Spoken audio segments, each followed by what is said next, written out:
Les femmes des différents marchés de Cotonou, qui est la capitale économique de mon pays, après que j'ai occupé les fonctions d'administrateur de la Banque mondiale, de chef d'État, m'ont un jour invité en masse dans une immense concession. Il y avait près d'1 millier de femmes. Et je croyais, quand je les ai vues dans leur position en arrivant, dans la position de la prière, je me suis dit, c'est probablement pour une messe, une cérémonie religieuse. Mais au bout de 5-10 minutes, ne voyant ni prêtre, ni imam, ni pasteur, je leur ai demandé, mais votre messe commence à quelle heure? Elles ont dit, il n'y a pas de messe.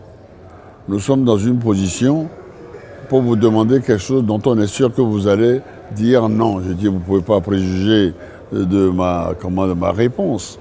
De quoi s'agit-il? Parce que à l'époque, le débat dans notre pays était de savoir s'il fallait donner, comme le souhaitaient tous les organismes de financement de développement, Banque mondiale, Union, européenne, et surtout toutes les ambassades, qui est une autonomie financière, une décentralisation.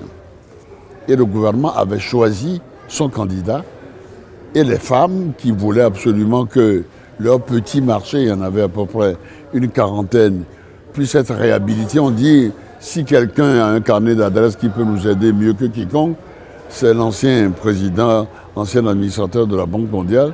Et c'est comme ça qu'elles sont venues me solliciter. Je leur ai dit, mais c'est inhabituel parce que, à ma connaissance, on quitte la mairie pour aller à la présidence, mais le chemin inverse n'est pas courant. Du moins, je n'ai pas connu de... Mais je vais réfléchir.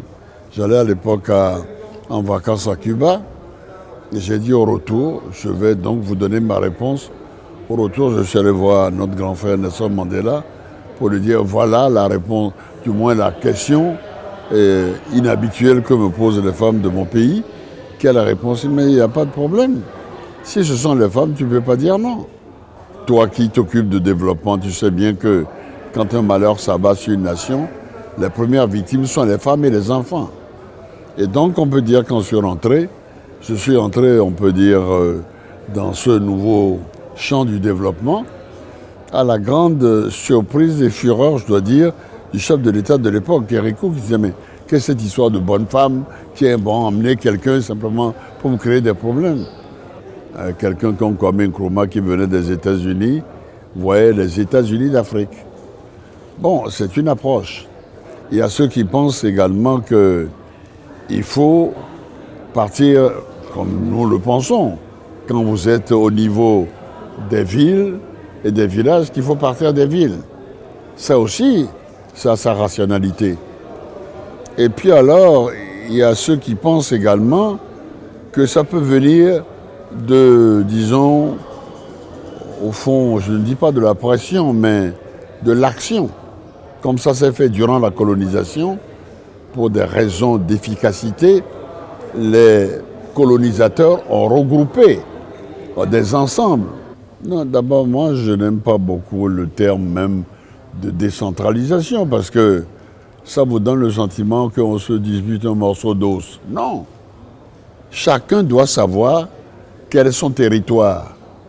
Je préfère le terme de démocratie locale, nationale, ensuite fédérale. Chacun, on peut dire, dans son domaine, connaît, mettons, son territoire, ses compétences, ses ressources humaines, parce qu'il faut des gens de qualité, ressources techniques pour pouvoir fonctionner normalement, et ressources financières, parce que sans argent, comme vous le savez, on peut dire on ne peut pas fonctionner normalement. Il est absolument indispensable d'aider les sous-bassements des nations que sont les villes et les villages à pouvoir fonctionner normalement en leur transférant des ressources, en leur donnant, on peut dire, l'autonomie financière. Alors je crois que c'est ce travail, au fond, auquel je me suis attelé à mon corps défendant à la surprise de tout le monde.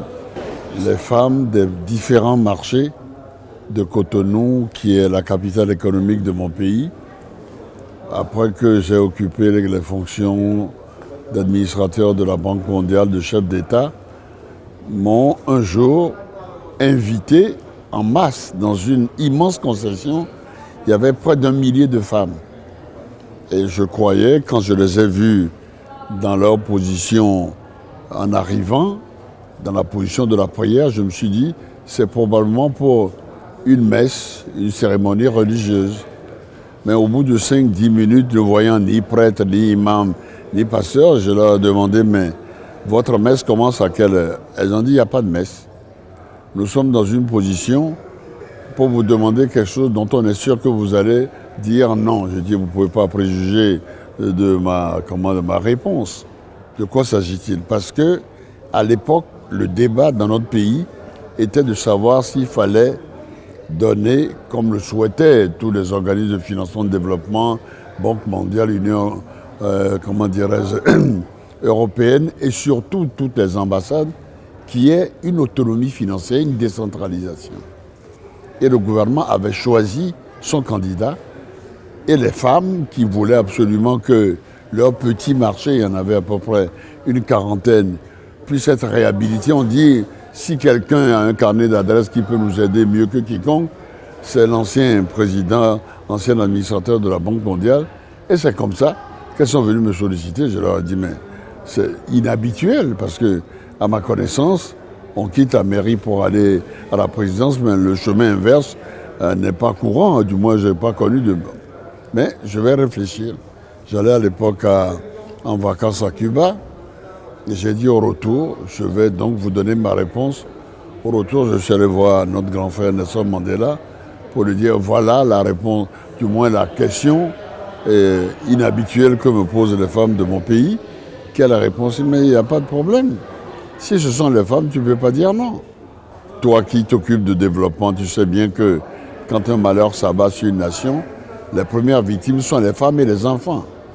Et donc on peut dire quand je suis entré, on peut dire, dans ce nouveau champ du développement, à la grande surprise et fureur, je dois dire, du chef de l'État de l'époque, Kérékou, qui disait, mais qu'est-ce que cette histoire de bonne femme qui est emmener quelqu'un simplement pour me créer des problèmes?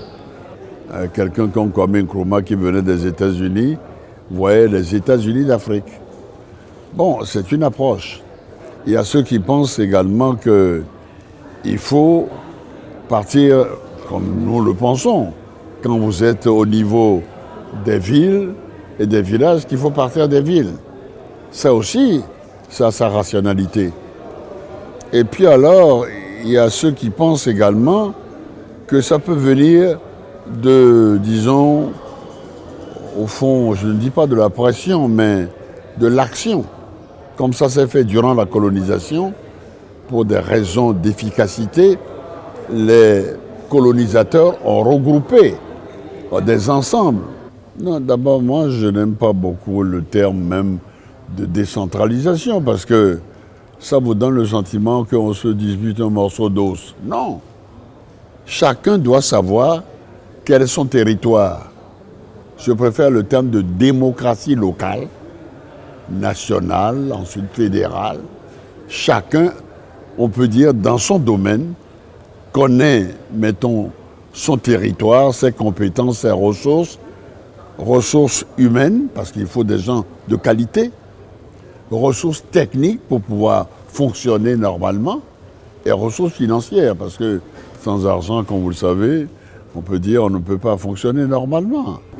Il est absolument indispensable d'aider les sous-bassements des nations que sont les villes et les villages à pouvoir fonctionner normalement en leur transférant des ressources, en leur donnant, on peut dire, l'autonomie financière. Alors je crois que c'est ce travail, au fond, auquel je me suis attelé à mon corps défendant à la surprise de tout le monde,